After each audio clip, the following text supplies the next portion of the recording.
We got a great energy going here today. Love and blessings to all of you. I'm so grateful you're here, that we're forming this vortex of high consciousness energy that we get to bask in today and continue to develop more of a sense of what this is all about, this wonderful miracle called life. So love and blessings to you, and welcome to those of you who might be new here to Mile High Church. Just enjoy, feel comfortable. We're glad you're here. Hey, I wanted just, before I begin, chat a little bit about this class I'm doing on Saturday that I only do once a year. Yet every year I look forward to it and feel profoundly affected by it. It's called A Life That Works.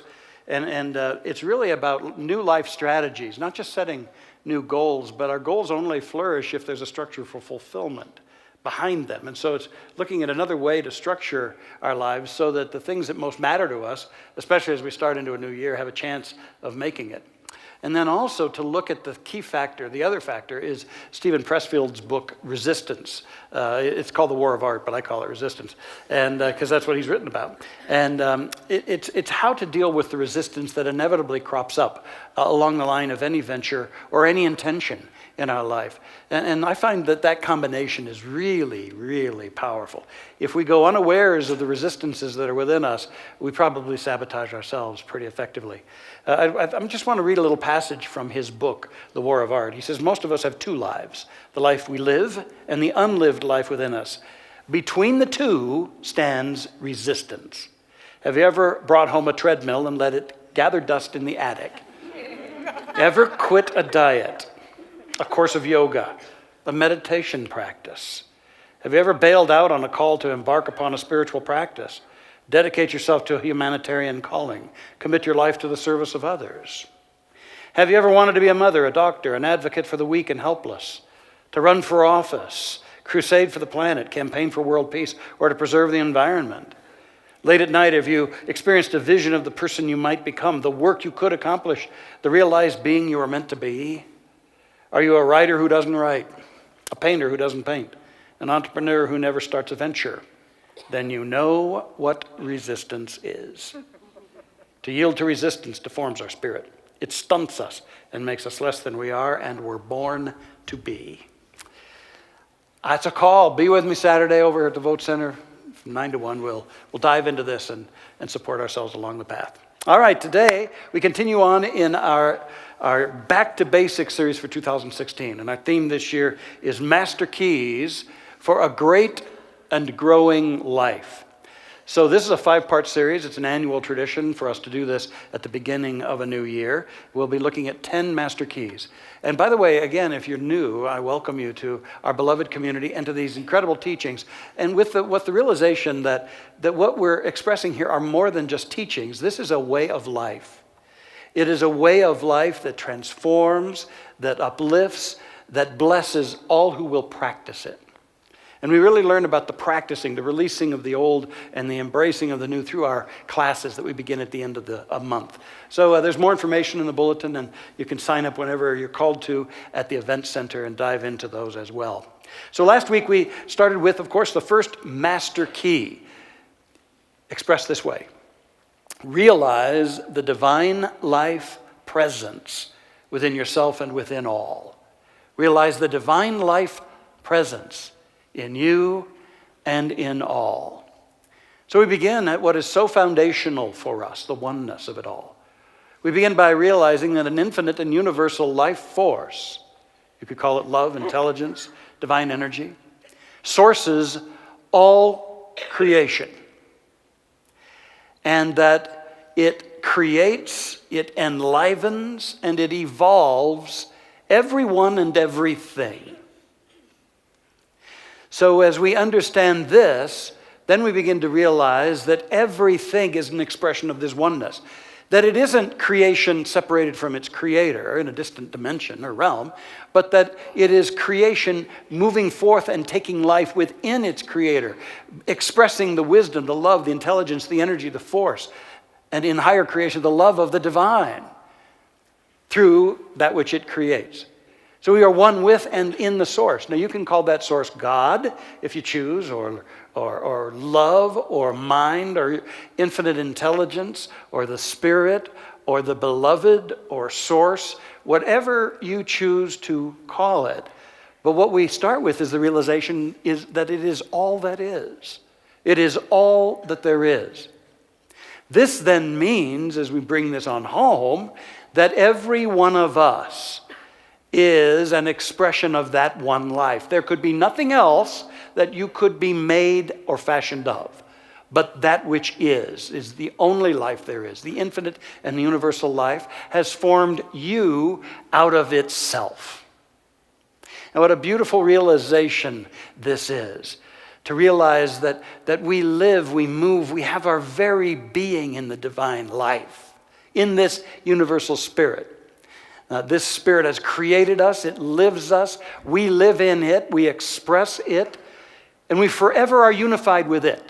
And yet we fall out of awareness of this. And we begin to identify ourselves as our bodies, as the things going on in our life, our world. So we misidentify ourselves, and we fall into illusion, and we fall into fear, and we start miscreating our experience. And we'll look at our vast creative powers in just a moment. But to realize that the kingdom of God is within us. That our path to the divine is an inward path of unfoldment and awakening to that which already is. It dissolves the sense of abandonment that so many carry. It dissolves that sense of weakness and separation and apartness. And more than anything, we realize, I am ordained of the divine. And I'm living within that divine life. That divine life that loves me, supports me, breathed me into existence. I'm one with that life, that power right now. So teaching fable in which an earthworm pops up above the soil, and it looks around, and a couple inches away it sees another beautiful earthworm. Oh, a gorgeous, gorgeous earthworm. And it says, oh, I love you, I love you, I love you. You are awesome. I want to marry you. And the other earthworm said, don't be silly. I can't marry you. I'm your other half. And you see, we're really falling in love. Work with me here. We're really falling in love with and honoring an extended aspect of ourselves beyond the most obvious of dimensions. We're realizing the spiritual self, the ethereal self, the self of light, the being of light, that every one of us is born of the universal light and the universal love. And that lifts up our lives so beautifully. And it brings us right then to beginning to prepare for the second master key, which is the SuperCreative Key. The first is the ultimate key. The second is the SuperCreative Key, and it ushers us into a realization about the truth of our creative possibilities in this very life of ours. And I also wanted to share this story that I've loved for years about an art dealer who goes into a small antique store, and he just noses around a little bit and doesn't see much that he really wants. But then all of a sudden, behind the counter, he notices that the antique dealer's cat is eating food from its bowl, and it's a bowl from the Ming Dynasty. And the art dealer says, this store owner doesn't know how precious that bowl is it's feeding its cat from, and I must have that bowl. So he strikes up an idea. The way many of us concoct ways to get the life that we want, what we want. So he goes to the store dealer and says, that cat of yours is precious. I love that cat. I want to buy your cat. And the store owner said, well, I cannot sell you the family cat. And he said, I'll give you $200 for that cat. And the owner said, no, I can't. I said, I'll give you $500 for the cat. He says, please, sir, it's the family cat. So the art dealer dug deep and he said, I will give you $1,000 for that cat. Well, the store owner sighed and said, well, all right, here you go. He took the $1,000 and gave the man the cat. And so the man then said, by the way, I'm going to need to feed this cat from something. I noticed he had a bowl here. I'll throw in another $10 for that bowl. And the art dealer said, oh, no, I couldn't possibly sell that bowl. That's a bowl from the Ming Dynasty. I couldn't sell you that. And the art dealer said, he was flabbergasted. He said, well, why in the world are you feeding your cat from such a bowl? And the store owner said, well, ever since I've been feeding from that bowl, I've sold 10 cats.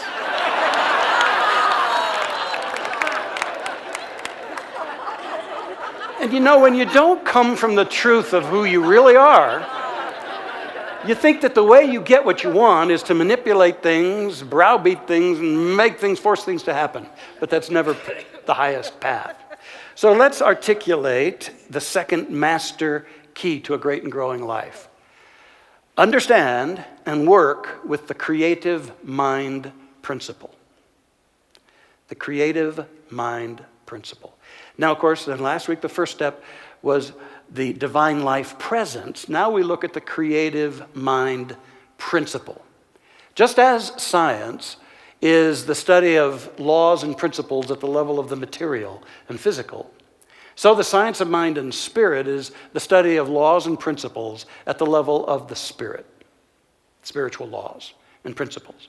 And perhaps one of the greatest discovery of the ages was the realization that the invisible is the source of the visible, and that ideas are the building block of all expressions of life. All material life, all life in form, all experiences are built out of the invisible realm of ideas. This is the discovery of the law of mind, that there is a power inherent within thought that advances that thought toward experience and form according to the power given that thought. All right, so essentially this is saying that thoughts become things in this universe. And if you take a look at one of the greatest metaphors for this in Genesis, when it says that God created the universe by saying, "Let there be," which is really tantamount to saying, I now perceive the idea of. I have the idea. Let there be this idea, whether it was the heavens and the earth, the light and the day, and all the things that were created that way. The let there be is the catalyzing of the idea. And then we read in every case, and it was. Let there be, and it was good and very good. And so what the spiritual sensitives and scientists throughout the ages have realized is that there's a power in the universe that executes the will of the divine. There's a power in the universe that operates upon ideas and moves them into form, into expression. And this is corroborated by quantum science nowadays, as it helps us understand that reality is primarily invisible. It's consciousness. It's a field of potentiality and knowingness out of which matter emerges. Now, we've known this in metaphysics and spiritual sciences for ages and ages. And it's wonderful that science and spirituality now can be more hand in hand. And that was, by the way, one of the visions of our founder, Dr. Holmes. Thought is creative. And everything begins as an idea in the mind of God.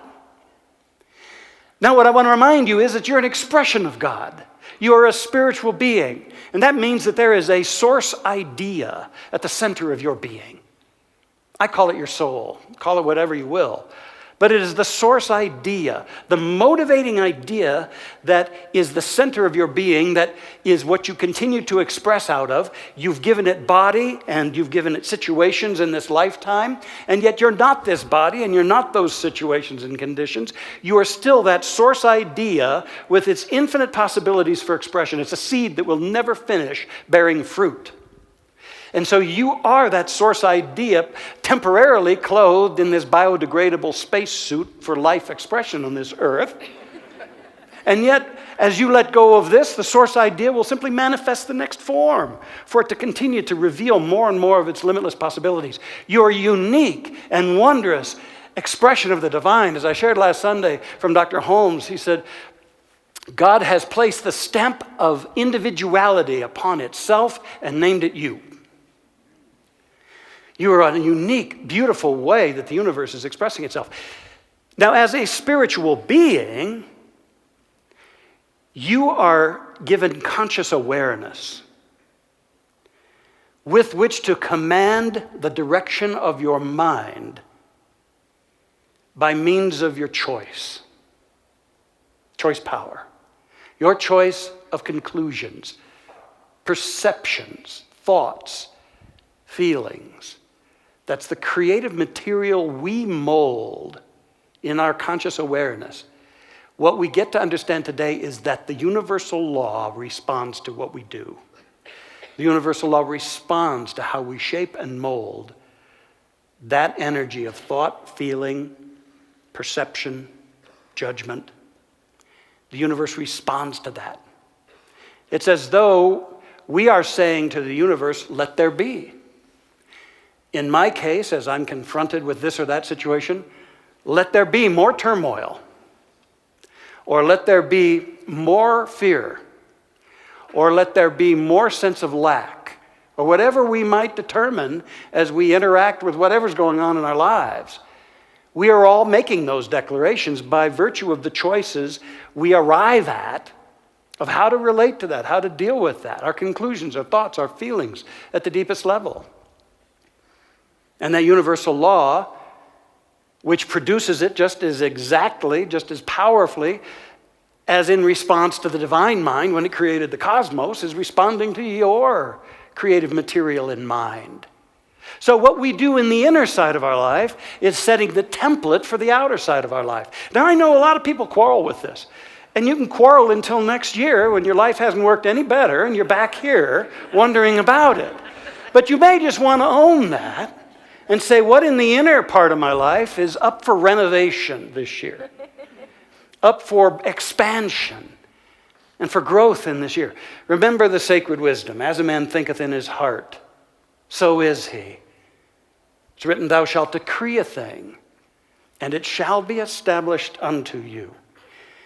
The great teacher said, what things soever you desire when you pray, believe that you have received them, and you shall receive them. That's the law. Believe it and receive it. Conceive it, believe it, and receive it. The Buddha, he said, all that we are arises with our thoughts. With our thoughts, we make our world.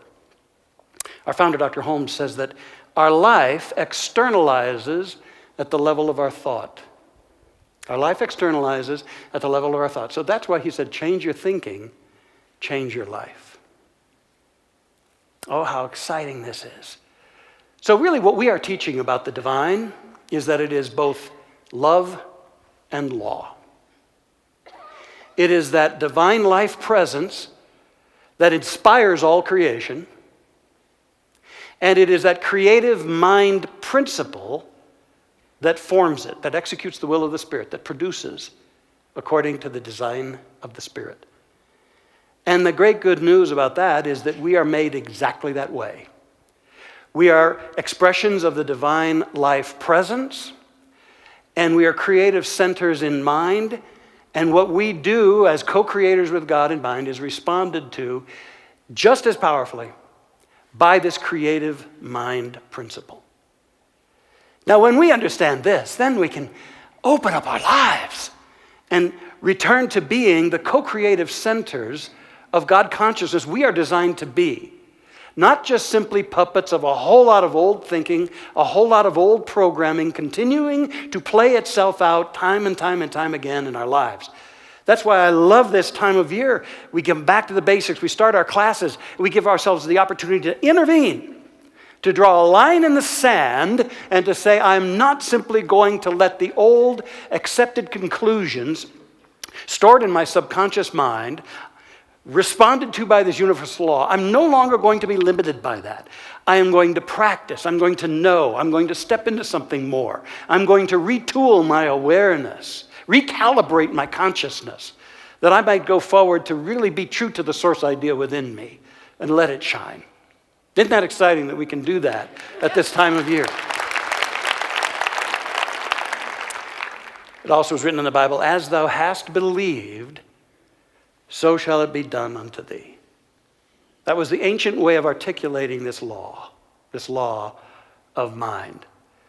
And in the document that I read a bit of from last week that Dr. Holmes wrote called What We Believe, which has become our Declaration of Principles, another passage in that, he says, we believe that the universal spirit, which is God, operates through a universal mind, which is the law of God, and that we are surrounded by this creative medium, which receives the direct impress of our thought and acts upon it.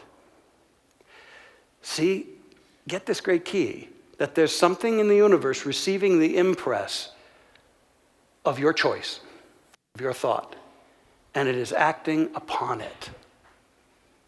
And we can direct that. In another place, Dr. Holmes writes, by the activity of our thought, things come into our life. And we are limited only because we have not known the truth. We have thought that outside things controlled us, when all the time we have had that within which could have changed everything and given us freedom from bondage. And that's the freedom that's available to us.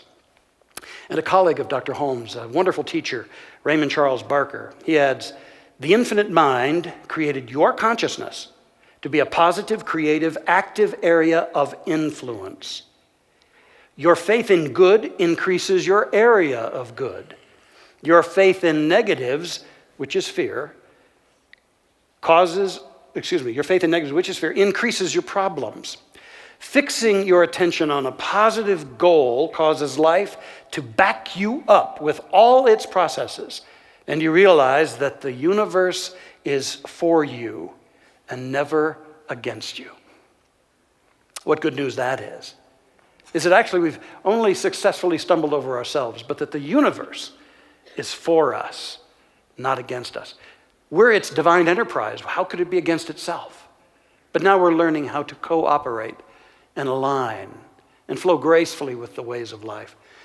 And you know what we're really then about in this wonderful teaching is the transformation of the deepest belief systems and emotional creations that are within us, largely in the subconscious mind. And we call this shifting and enhancing our consciousness. We use that word consciousness to mean the sum total of all our thought, our final bottom line conclusions and feelings about life and about ourselves. That's our consciousness. And we realize that that's our highest priority, is to shift that in our life. And that we don't have to remain puppets to whatever has gone on in our life or victims of circumstance in our life. That we can do something more with that. We don't go back to default to those old excuses, like the teenage young man who came home with a very bad report card. And he gave it to his father, and his father surveyed the report card. And then he saw the concern growing in his father, and the son said, so what do you think it is, Dad? Heredity or environment?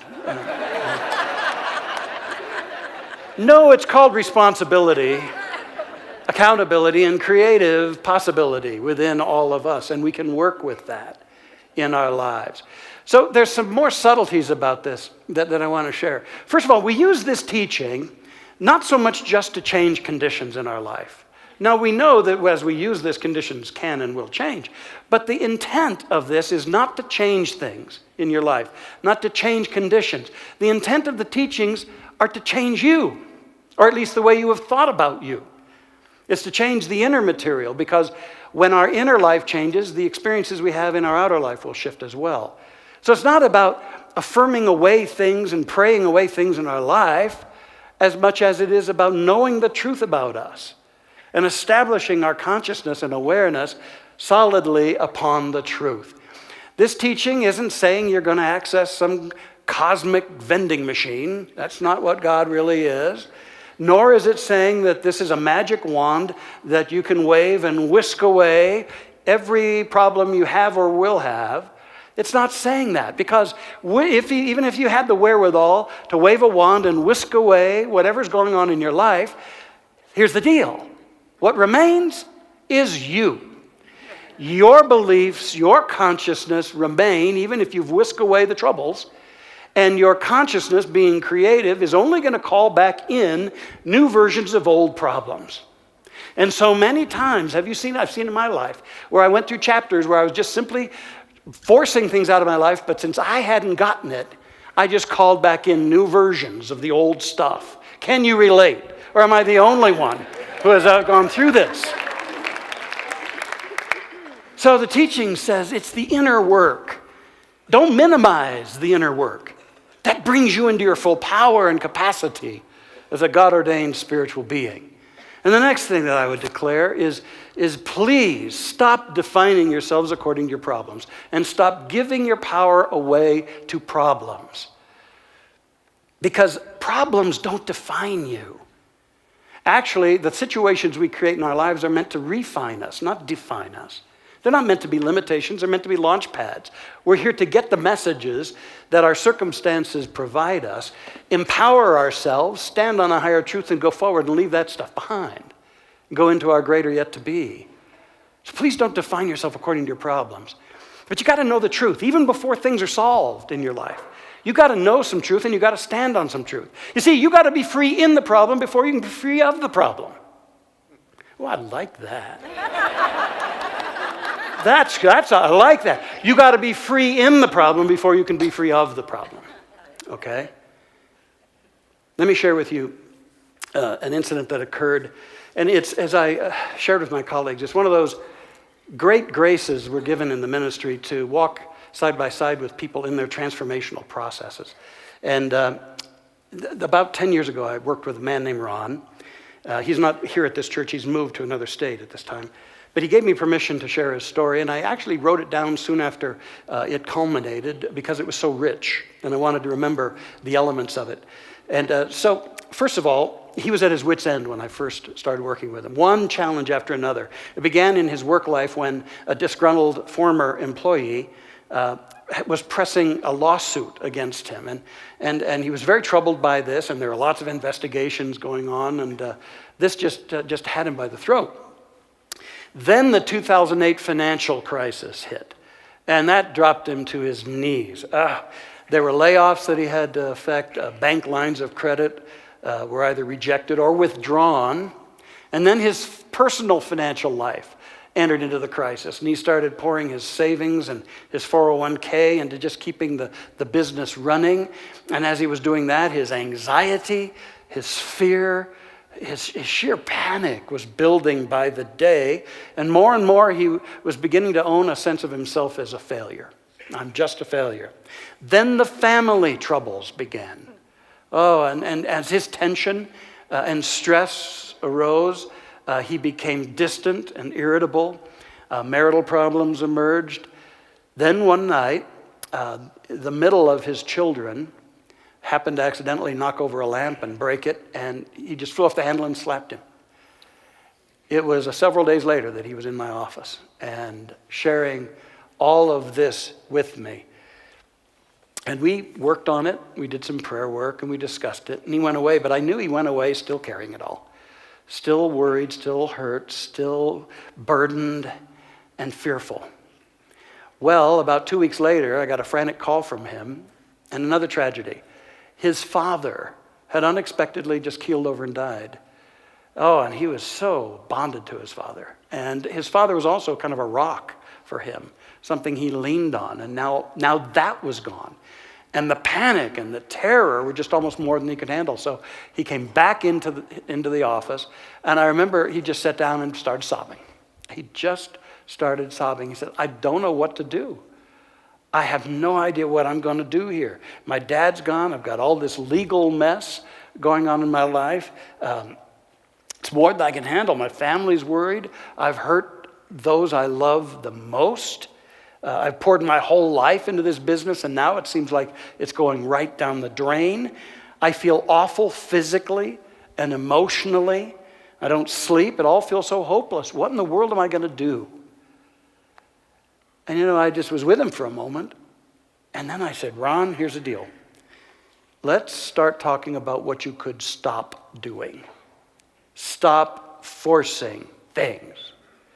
Stop adding disturbances to this scenario with your own franticness. Stop thinking that you're alone now and that you've got to carry this whole thing all by yourself. Stop thinking that you're so confused that there are no good answers to your situation. Stop carrying it all within and trying to put on this front of being so strong. Open up, allow that out. And let's shift to a higher space. There's help for you. And he said, I'll take it. I'll take help. And I remember saying, no, you're convinced the help isn't here. That's where you're really at right now. You don't believe in this help. And that's why you're frantically doing everything in your own personal effort and force to hold things together. But there's a greater help for you. And the tears began to flow. And he said, oh, God, I got to have it. I got to have this now. I said, all right, here's what we got to do. You got to remember that there's a power greater than you are right where you are. And you're not separate from it. And you got to remember that it's an infinite mind with infinite creative ideas. And it has ways and means you know not of, but you can open to them. And you got to allow that centeredness to begin to move within you. And then you've got to take some stands that allow this power to work through you. And that stand is that all things work together for God, for good, for those who love God. All things work together for good. You got to know that. And then you got to go forward with a sense that something's working through you. You've got to create a new vision for your life. And so he said, I'm ready to go. I'm ready to go. So what we then did, we did a bunch of forgiveness work first. And I said, Ron, would you be willing to forgive yourself? Oh, well then he broke down for a good 10 minutes. And finally he said, yeah, I think I could. And we just practiced saying that. I forgive myself. I forgive myself. And then he began to have the wherewithal to forgive others, especially the former employee bringing the action. Forgave that person. And with that kind of cleansing, then he actually wrote a vision statement for his company and for his job. And then I said, don't stop there. Write a vision for how you want your family life to be. And I said, now write a vision for your spiritual growth and how you want to live as a spiritually anchored person. And the more he got that down and clear, I could see the energy returning. I could see him standing in a brand new, beautiful place. Now he went forth and he started living that. He came back a few times to get it reinforced, but he went forward to live it. And the upshot of this whole thing is that eventually within a 6-month period, the employee bringing the action not only dropped the suit, but an action was taken against this person for a harassment suit, because it was all harassment. And then the business began to turn around as this interesting new approach came to him that he had never thought of. In fact, he later told me, he said, I don't know if I'd have thought of that idea that took my business to a whole new dimension if it hadn't been for the crisis. See, crisis can birth stuff if we let it.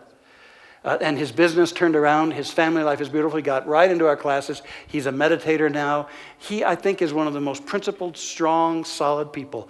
But, he went through a dark night of the soul. But he came out into the light. And that's what we can all do.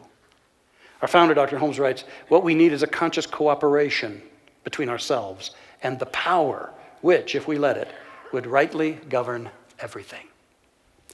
So going forward into this week, here's my suggestion. How about some new TLC for every one of us? New TLC, new thinking, new loving, new committing. I'm inviting you into some new thinking for yourself. I invite you to be 3D about it. Just the other night, Erica and I went to the new Star Wars thing. Yes. And we ended up in this theater where we had to wear these glasses. Yes.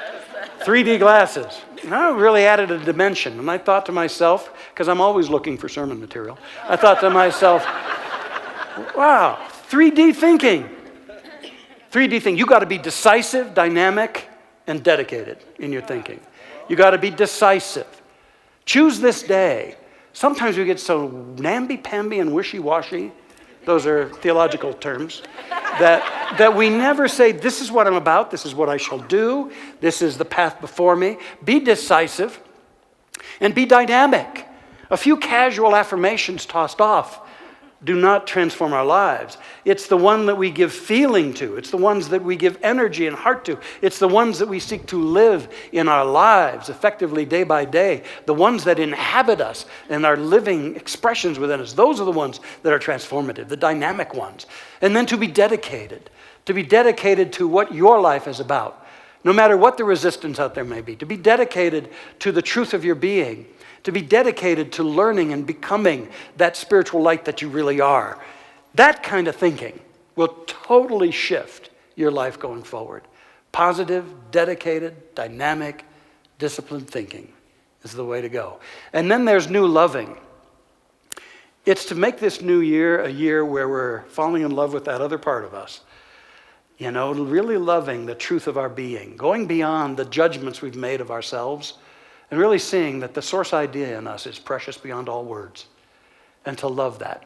Louise Hay, who healed herself and is one of our greatest teachers in this teaching, wrote the book, You Can Heal Your Life.